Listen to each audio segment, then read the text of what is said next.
이화는 23세 나이에 이미 세상의 무게를 어깨에 짊어지고 있었다. 달동네 언덕배기에 자리한 단칸방에서 아픈 어머니와 일용직으로 겨우 생계를 이어가는 아버지와 함께 살고 있었다. 어머니는 오래전부터 당뇨와 고혈압으로 약간만 해도 월급의 상당 부분을 차지했고, 아버지는 건설 현장에서 일하다 다친 허리 때문에 며칠씩 일을 못하는 날이 많았다. 이화는 고등학교를 졸업하자마자 대학 진학을 포기하고 사회에 나와야 했다.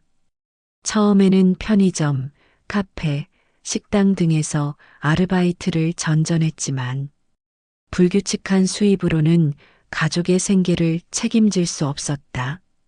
그녀가 찾은 답은 정규직이었다. 비록 학력이 높지 않고 특별한 기술이 없어도 성실하게 일할 수 있는 곳을 찾아 헤맸다. 드디어 기회가 왔다. 시내에서 조금 떨어진 공단 지역에 위치한 대성전자 부품 공장에서 생산직 사원을 모집한다는 소식을 들었다. 이화는 면접 당일 아침 일찍 일어나 낡은 정장을 꺼내 입고 버스를 3번이나 갈아타며 공장에 도착했다. 면접관 앞에서 떨리는 목소리로 자신의 상황을 솔직히 털어놓았다. 저는 가정 형편이 어려워 대학에 가지 못했지만 그 대신 일찍부터 사회 경험을 쌓았습니다. 무엇보다 성실하고 책임감이 강합니다. 이 일자리가 정말 절실합니다. 면접관들은 그녀의 간절함에 마음이 움직였는지 일주일 후 합격 통보를 해주었다. 이화는 기쁨에 겨워 집으로 달려가 부모님께 소식을 전했다. 어머니는 눈물을 흘리며 딸을 끌어안았고, 아버지는 우리 딸이 장하다며 등을 토닥여 주었다. 첫 출근 날 이화는 새벽 5시에 일어나 도시락을 싸서 공장으로 향했다. 공장은 생각보다 규모가 컸고 수백 명의 직원들이 각자의 자리에서 묵묵히 일하고 있었다. 이화는 스마트폰 부품을 조립하는 라인에 배치되었다.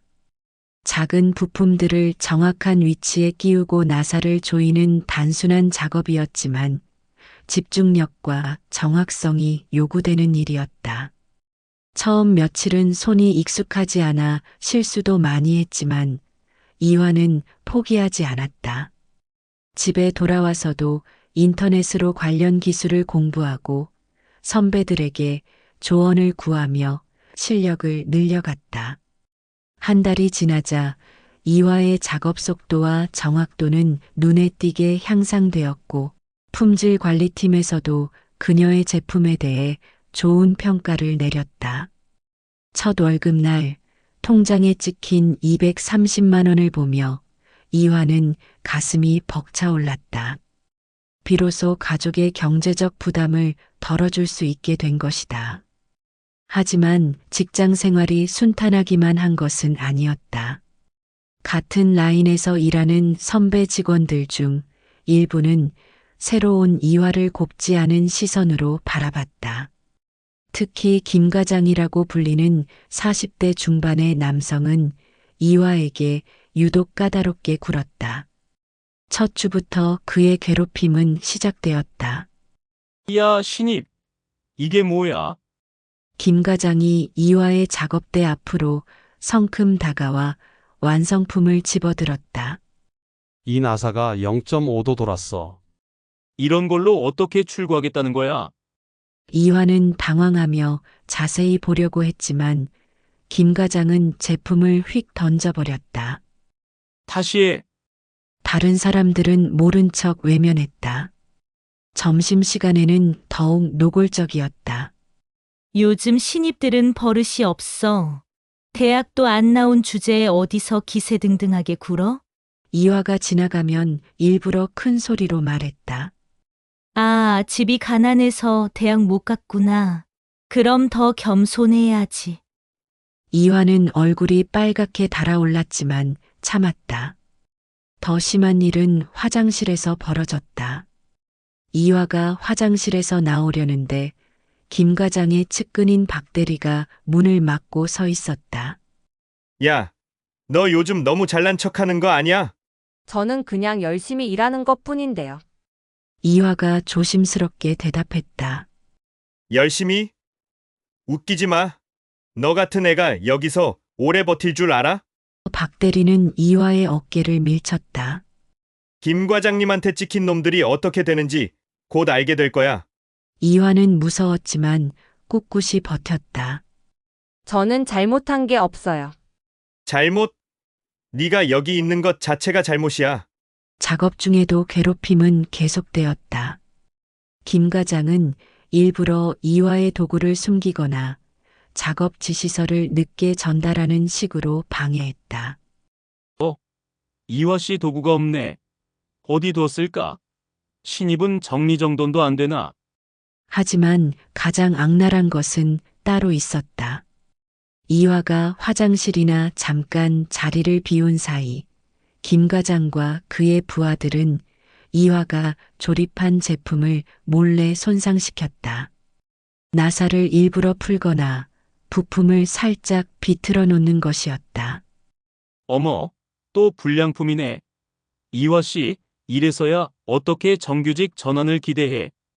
김 과장은 가짜 걱정스러운 표정을 지었다. 동료들의 따가운 시선도 견디기 어려웠다.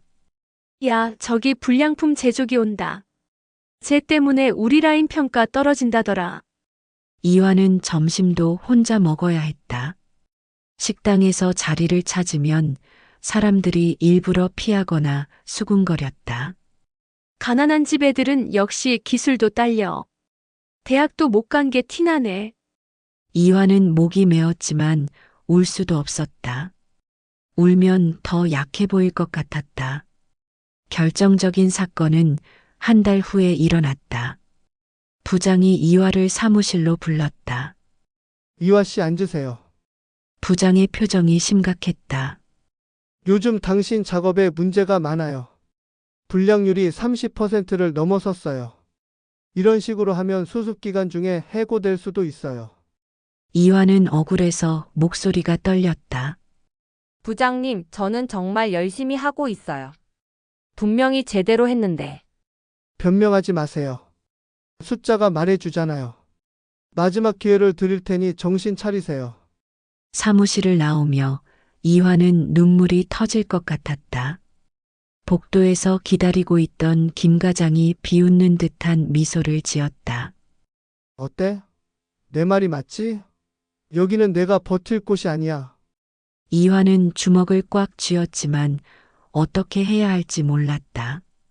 절망의 구렁텅이에 빠져 있던 이화에게 한 줄기 빛이 비쳐들기 시작했다. 그것은 뜻밖의 곳에서 나타난 도움의 손길이었다. 대성전자 그룹의 정민호 대표가 공장 시찰을 나온 날이었다. 55세의 그는 온화한 인상에 직원들을 세심하게 챙기는 것으로 유명했다. 점심시간 공장 근처 작은 식당에서 이화가 혼자 앉아 한숨을 쉬며 밥을 먹는 모습을 본 그는 어디에선가 많이 본 얼굴이 그녀의 얼굴과 겹쳐 보였다. 낯설지 않은 그녀가 혼자 앉아 한숨 쉬는 걸 보고 다가가 물었다. 공장에서 일하시나 보네요. 많이 힘드시죠? 이화는 처음에는 경계했지만 정 대표의 진심 어린 관심에 점차 마음을 열게 되었다. 몇 시간 대화를 나누며 정 대표는 이화의 어려운 상황을 짐작할 수 있었다. 하지만 그가 이화를 도우려는 이유는 단순한 동정심 때문만이 아니었다. 어느 날 정 대표는 회사 임원들과의 회의에서 이화 이야기를 꺼냈다. 요즘 공장에 신입사원 하나가 참 열심히 일을 하기는 하던데 마음적으로 어려움이 많아 보이던데. 어떤 어려움입니까? 불량품 문제로 고생하고 있어요. 제가 보기에는 그 직원의 실력이 나쁘지 않아 보였어요. 품질관리 부장이 말했다. 혹시 이름이 뭔가요? 이화라고 하더군요. 이화 씨 이력서를 좀 볼 수 있을까요? 정 대표는 이력서를 보고 깜짝 놀란다. 가족란의 아버지 이름이 이강수였기 때문이다. 30년 전의 기억이 생생하게 되살아났다. 1993년 여름 루이스 태풍이 한반도를 강타한 날 당시 대학생이었던 정민호는 친구들과 계곡으로 놀러 갔다가 갑작스럽게 불어난 물에 휩쓸려 죽을 위기에 처했다. 강수는 동생들과 함께 계곡 상류를 지나던 중이었다.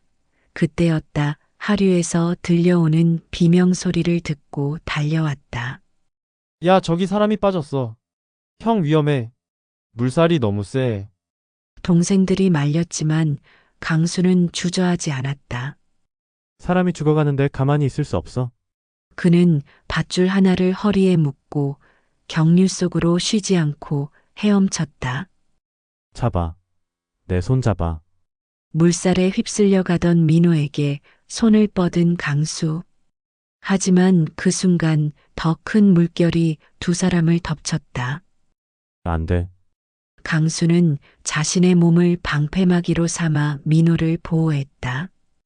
바위에 머리를 부딪히고 온몸이 상처투성이가 되면서도 민호를 놓지 않았다.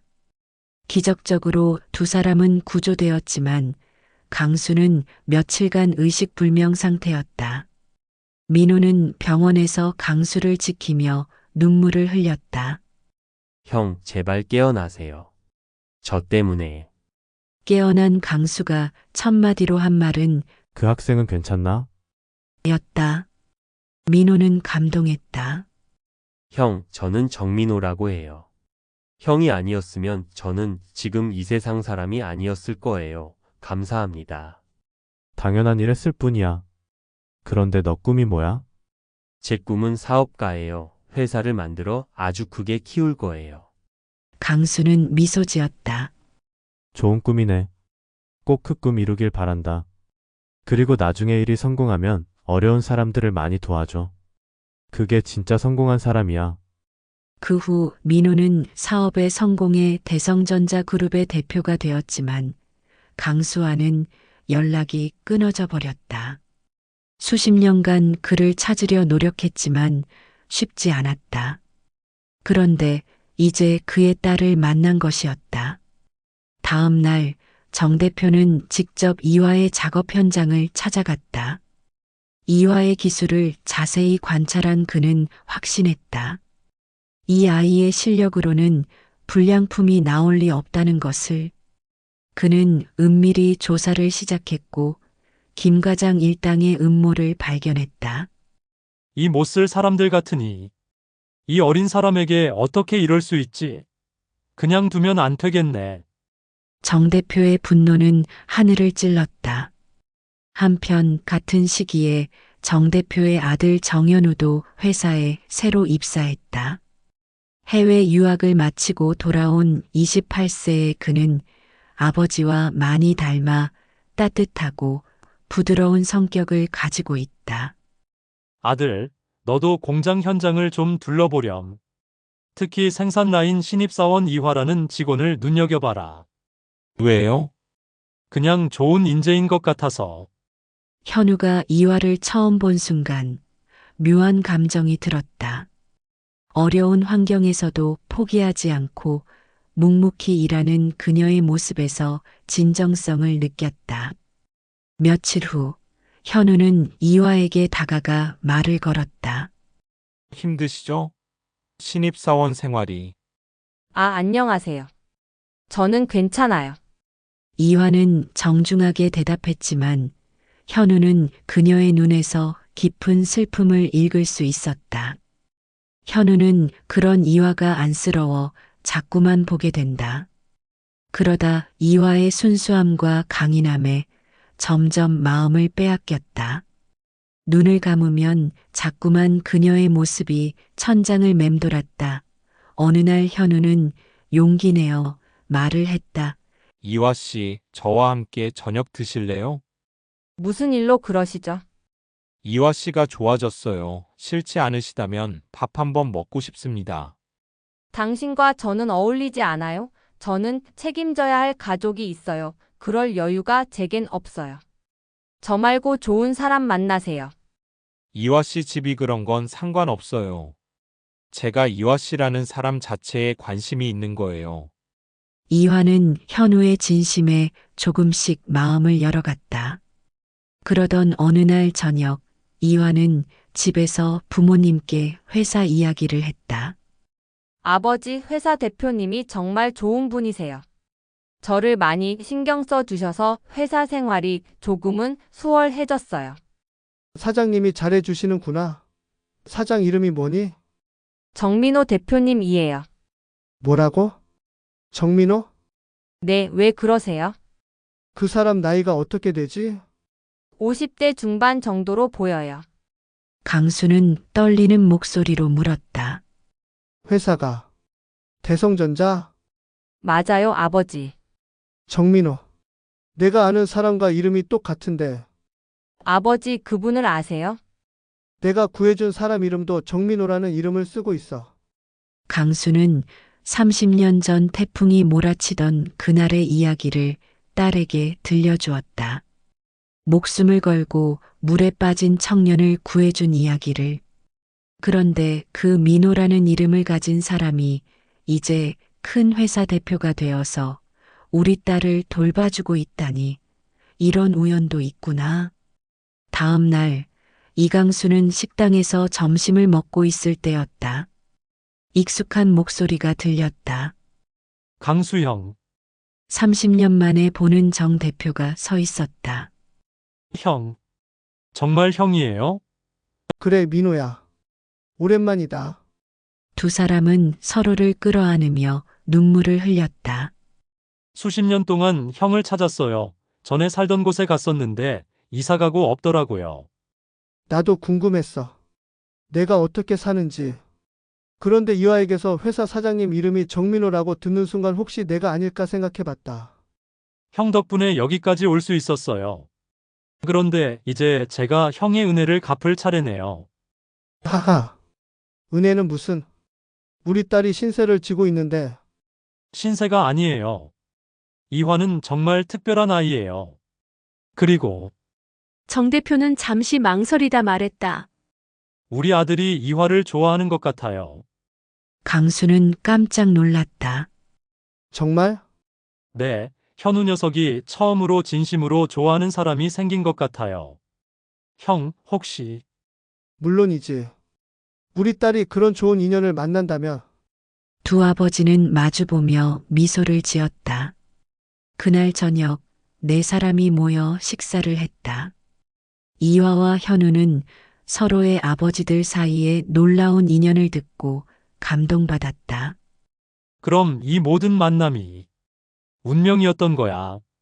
정 대표가 말했다.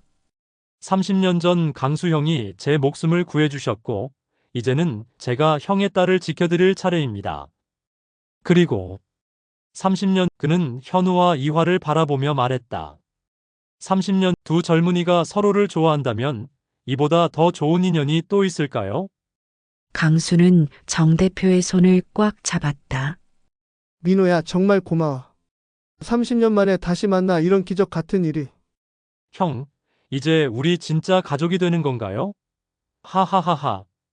이화와 현우는 서로를 바라보며 수줍게 미소를 지었다. 하지만 정 대표의 마음속에는 더 큰 계획이 있었다.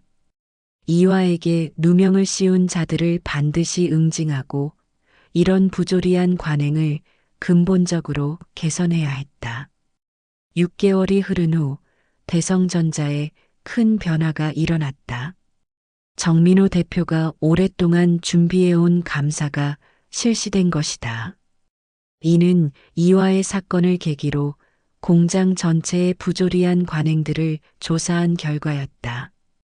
김 과장과 그의 동조자들이 저지른 일은 이화에게만 국한된 것이 아니었다.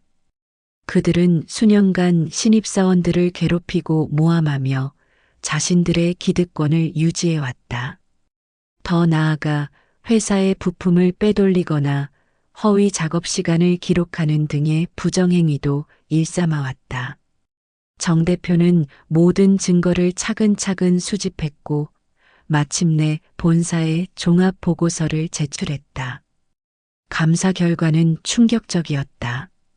김 과장은 중징계를 받았고 좌천되었지만 그는 이를 견디지 못하고 스스로 회사를 그만두었다. 그와 함께했던 몇몇 직원들도 징계를 받거나 사직했다. 회사는 공식적으로 이화에게 사과했고 그동안의 억울함을 보상하기 위해 특별 성과급을 지급했다. 더욱 놀라운 일은 이화가 모범사원으로 선정되어 정규직 전환뿐만 아니라 품질관리 부서로의 승진까지 제안받은 것이었다. 이화는 꿈만 같은 현실에 눈물을 흘렸다. 그런데 3개월 후 어느 날 저녁 늦게 이화가 야근을 마치고 공장에서 나오는 길이었는데 어둑한 주차장에서 누군가 그녀를 기다리고 있었다. 야, 이화. 돌아보니 김 과장이 서 있었다.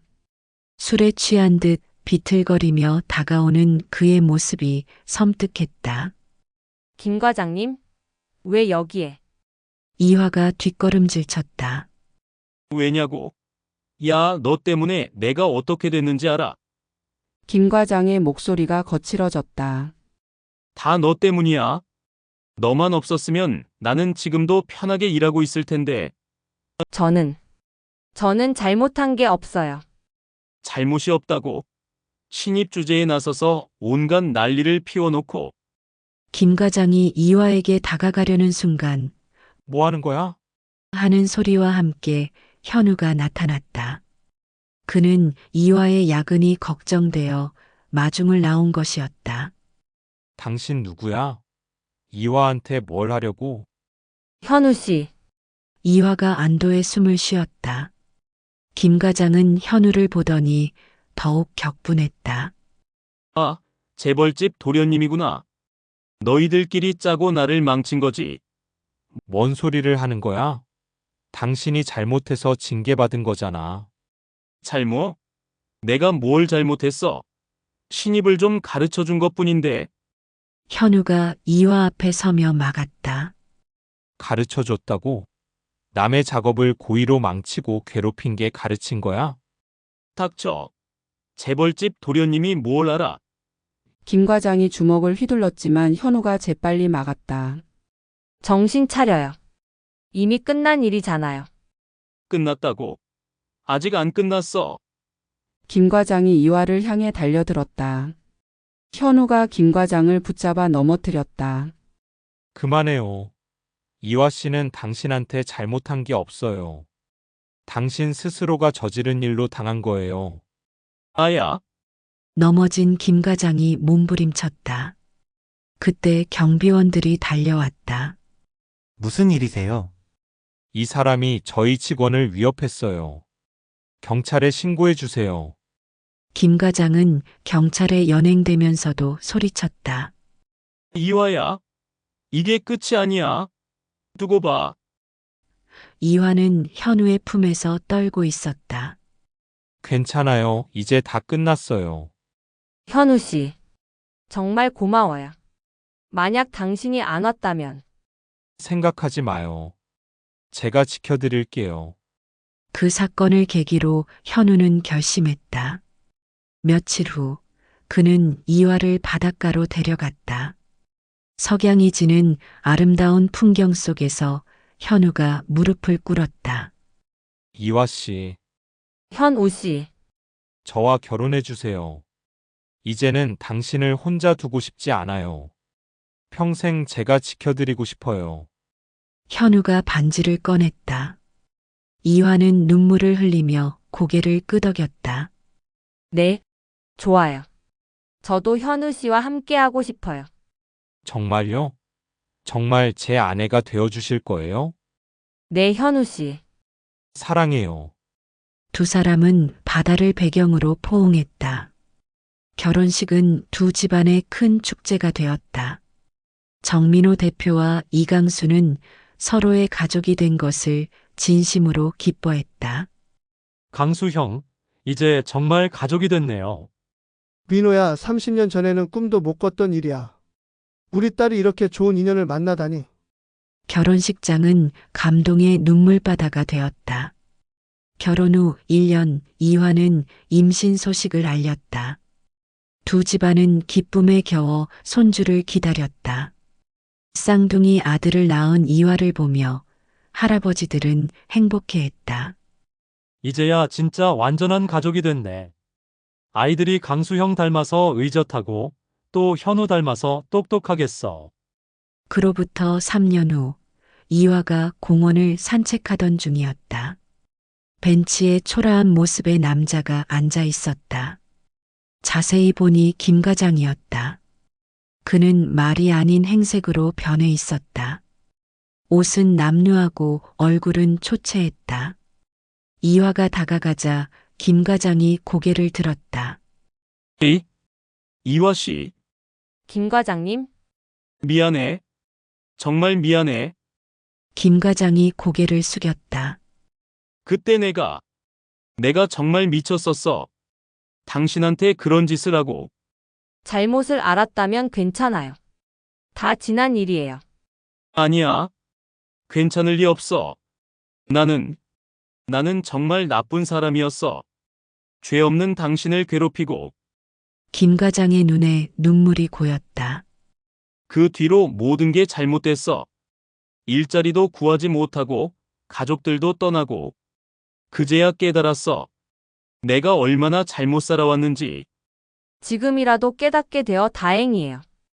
이화가 따뜻하게 말했다. 다시 시작하세요. 늦지 않았어요. 정말 고마워. 이화 씨가 이렇게 말해줘서. 김 과장은 일어나며 깊게 인사했다. 앞으로는 정말 착하게 살 거야. 약속할게. 그 모습을 지켜보던 현우가 다가왔다. 현우는 남루하고 초췌한 김 과장을 알아보지 못했다. 여보, 누구야? 이화는 현우가 눈치를 차리지 못하게 한쪽으로 데려갔다. 옛날에 회사에서 알던 분이에요. 이화는 남편의 손을 잡으며 미소를 지었다. 우리 집에 가요. 아이들이 기다려요. 네, 가요. 저녁 식탁에서 두 가족이 모여 앉았다. 정민호 대표가 손주들을 무릎에 앉히며 말했다. 우리 강아지들 할아버지가 옛날에 이 할아버지를 구해준 영웅 이야기 해줄까? 이강수도 미소를 지으며 그런 얘기를 왜 하나? 하하하하. 이화와 현우는 서로를 바라보며 행복한 미소를 지었다. 어려움 속에서 만난 두 사람은 이제 완전한 가족이 되어 사랑과 감사가 넘치는 삶을 살고 있었다. 30년 전의 생명의 은인과 그 딸, 그리고 그들을 잇는 사랑의 끈은 이제 영원한 가족의 유대가 되어 계속될 것이었다.